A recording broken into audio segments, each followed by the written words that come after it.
প্রিয় দর্শক, আপনারা দেখছেন ডিএনএন বাংলা। আমাদের নতুন এপিসোড হ্যালো ডক্টর। আজ আমরা আলোচনা করে নেব শিশুদের নিয়ে এবং এই প্রচণ্ড গরমে শিশুরা কিভাবে সুস্থ থাকবে, কি পোশাক পরবে এবং কতটা জল খাবে, সেই সব বিষয় নিয়ে আমরা আলোচনা করে নেব।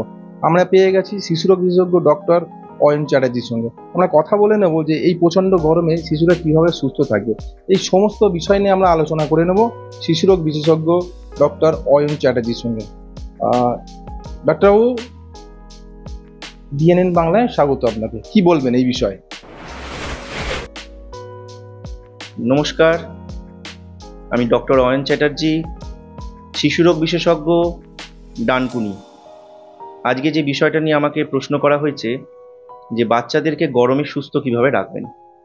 তো প্রথমে আসি 6 মাসের তলার বাচ্চাদের, সদ্যজাত বাচ্চা, তাদের ক্ষেত্রে কিন্তু সুস্থ রাখতে গেলে মাকে, যেহেতু বাচ্চারা মায়ের বুকের দুধই খাবে 6 মাস, জল তাদের খাওয়ানো যায় না, প্রচুর পরিমাণে জল খাবে মা। সারাদিন বারে বারে জল খাবে, যাতে করে বাচ্চার শরীরে জলের কোনো ঘাটতি না হয়। বাবা মাকে লক্ষ্য রাখতে হবে 24 ঘন্টায় যেন বাচ্চা 6 বারের বেশি টয়লেট করে। এবার আসি একটু বড় বাচ্চাদের ক্ষেত্রে। তাদের ক্ষেত্রে আমি 3টে পয়েন্ট নিয়ে আলোচনা করব। প্রথম, বাচ্চারা যে ঘরে থাকে সেই ঘরটাকে ঠান্ডা রাখতে হবে। যাদের এসি আছে তো তাদের কথা আলাদা, বেশিরভাগ মানুষের এসি নেই, তো আমি সেটা নিয়ে কথা বলবো। ঘর ঠান্ডা রাখার বিভিন্ন উপায় বার করুন। যাদের অ্যাসবেস্টাসের চাল, তারা ফল সিলিং বানান। যাদের ঘরে খুসখুস লাগান, ঘরে ঠান্ডা জল রাখুন, এভাবে ঘরটা ঠান্ডা রাখুন। দ্বিতীয়, পোশাক আশাক। বাচ্চাকে খুব হালকা কালারের পোশাক পরাবেন, সুতির পোশাক পরাবেন। সিনথেটিক পোশাক গরমকালে একদম পরাবেন না, সেটা শীতকালের জন্য তুলে রাখবেন। এই গরমে 10টা থেকে বিকেল 3টে অবধি চেষ্টা করবেন খুব প্রয়োজন ছাড়া বাচ্চাকে বাইরে বার করবেন না।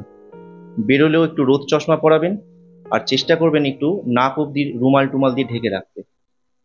আর যারা বাড়িতে আছে বাচ্চারা, তারা বারে বারে সাদা জল খাবে, ওআরএস এর জল খাবে, নুন চিনি লেবু শরবত করে খাবে, দরকারে দইয়ের ঘোল করে খাওয়ান। সলিড খাবার যদি খেতে না চাইছে, জোর করার দরকার নেই, অন্তত জলটা বারে বারে খাক। আর যেসব বাচ্চারা স্কুলে যায়, একটু বড় বাচ্চা, তাদের ক্ষেত্রে সাদা জলের সাথে 1 বোতল ওআরএস এর জল অন্তত দিয়ে দেবেন। আর সবার ক্ষেত্রেই একই কথা, লক্ষ্য রাখবেন 24 ঘন্টায় 6-7 বারের বেশি টয়লেট করছে কিনা। আর লাস্ট যে পয়েন্টটা নিয়ে আমি আলোচনা করব, সেটা হচ্ছে গরমে এই সময় ডিহাইড্রেশন জনিত জ্বর হচ্ছে।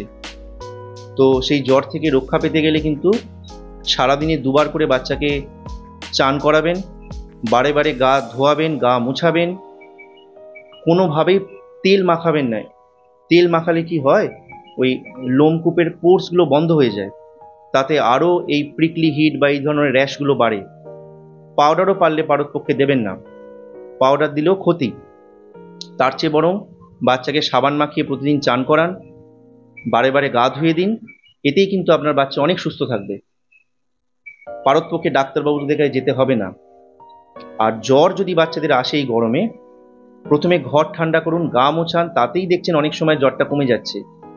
আর জ্বর এলে প্যারাসিটামল তো খাওয়াবেনই, প্যারাসিটামল খাওয়ানোর সাথে সাথে মাথা ধুয়ে দেবেন আর বারে বারে গা মোছাবেন, তবেই একমাত্র এই জ্বর নামছে, তা নাহলে নামছে না। আর তারপরও যদি জ্বর না কমে, আপনার ডাক্তারবাবুদের সাথে পরামর্শ নেবেন। নমস্কার। আমরা কথা বলে নিলাম শিশুরোগ বিশেষজ্ঞ ডক্টর অয়ন চ্যাটার্জির সঙ্গে, এবং উনি যে পরামর্শ দিলেন, যে কথা বললেন, সবটাই কিন্তু শিশুদের নিয়েই এই কথাবার্তা।